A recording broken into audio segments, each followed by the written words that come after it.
djdahi, Boy Wonder, Baby Keem. Ow. Those are just some of the talented producers who worked on this album. And with Kendrick Lamar being one of the greatest rappers of all time, he could basically choose anything or anyone to work with. But why did he choose those samples and melodies? What makes them so special and what can we learn from it? To answer those questions, I recreated a lot of them, which gave us a beautiful insight into the production of Kendrick Lamar's Mr. Morale and the Big Stepper. And this is the Big Stepper. So in the beginning of this, I wasn't quite sure if it's a piano or an organ playing, so I just choose both and layered them together.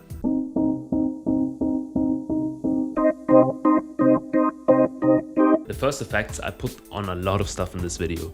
They should sort of emulate this old sound with the radiator being the preamp, the decapitator sort of the mixing console saturation, and the RC20 giving the little tape noise and tape wear.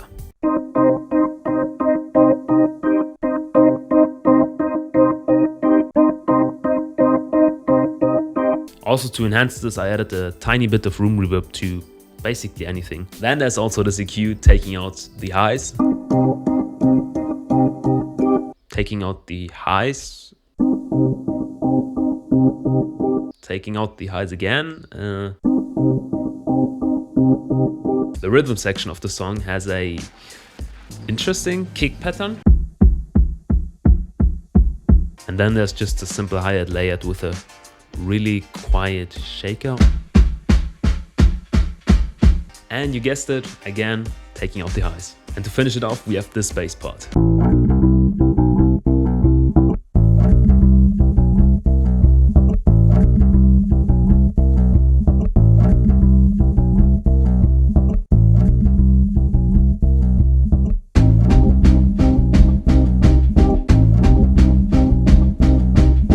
And the next sample,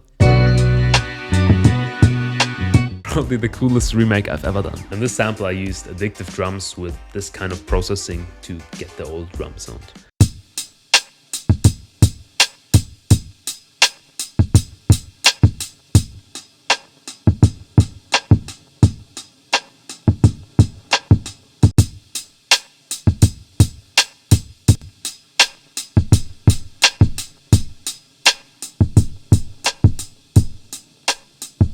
And to be honest, I'm not really that good yet with the bass, so I usually figure the melody out by using the MIDI and then playing it with the real bass, but this time it kind of worked with the Rickenbacker bass.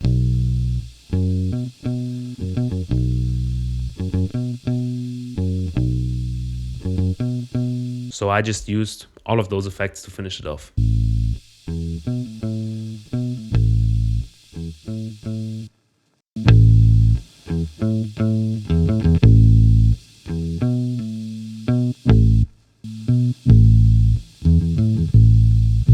I started by playing those two chords in the organ.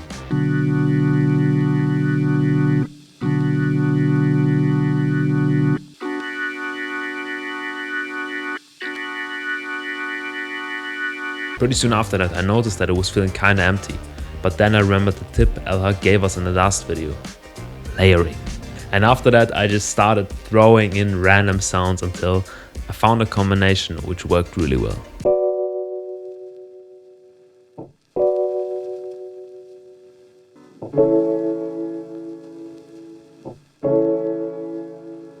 And I also would create a sort of string quartet where each VST would just play one note. I used a cello, a violin, and a viola for this.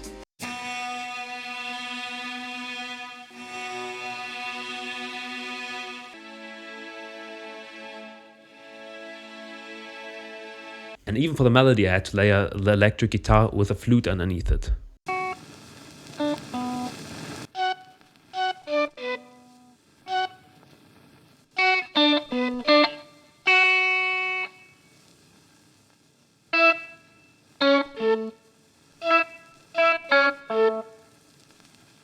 And there was also this smooth top line in the second half of the sample.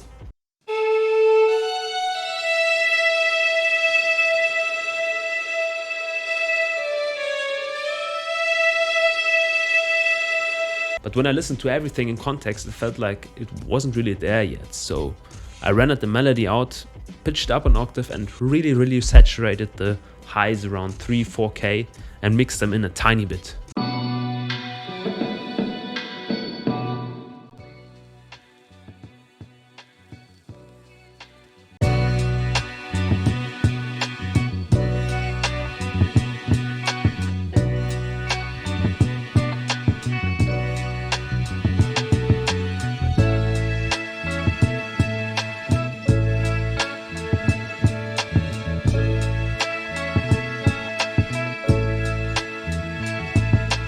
next melody remake is from my favorite song of the album. You guessed it. I started off with this bass, which, come on, almost sounded perfect after you added the effects.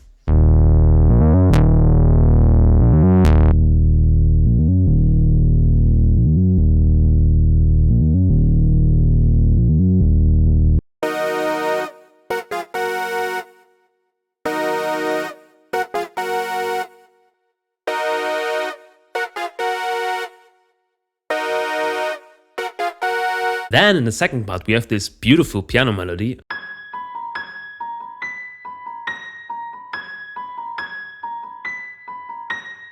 And with the introduction of the new pad playing our different chords, the bass also follows those root notes.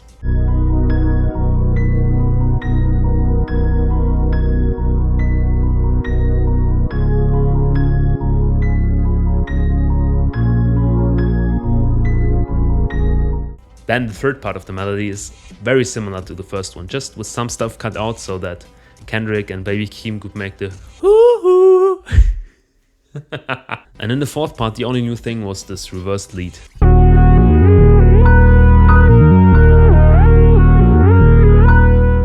And the next one, we have this beautiful laid-back sample from Die Hard.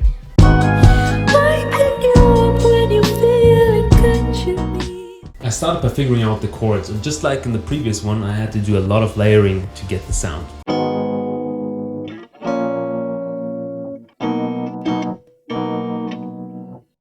Just like the chords, the melody also needed some layering and even some harmonization at some parts. I played this main flute right here and layered it with 2 times the same flute, just pitched because I was too lazy to play it again.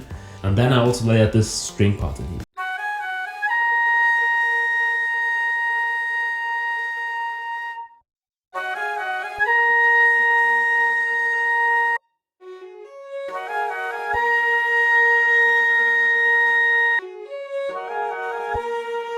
We also have this beautiful bass line, which was EQ'd pretty heavy so that it wouldn't get in the way of the rest of the mix.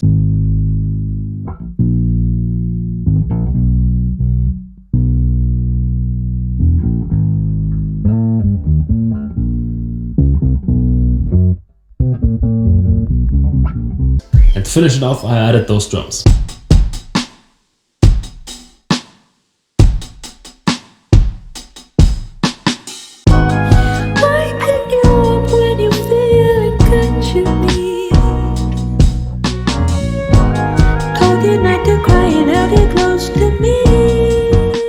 The next sample is the one which confused me the most. It was essentially just one layer of piano carrying the whole Kendrick song. Maybe you now think, oh yeah, it's obviously a jazz pianist playing some Jacob Collier harmonies in the left hand and going off on the right hand. But no, it's mostly just 2 notes. But how can we give the piano so much feeling that it carries the whole song? Do not quantize it at all. At some parts we even hear that it's dragging or it's rushing. So the next thing is to get the ambience right. So I used some room textures from Soldi. And I asked Rashad to record his piano pedal noise.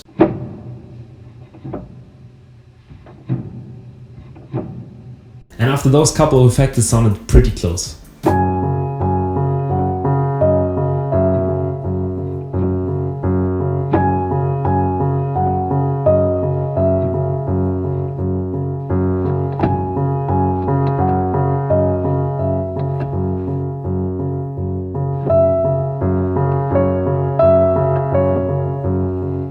Now a thing I can really recommend you is this Grammy-winning producer breaking down his projects.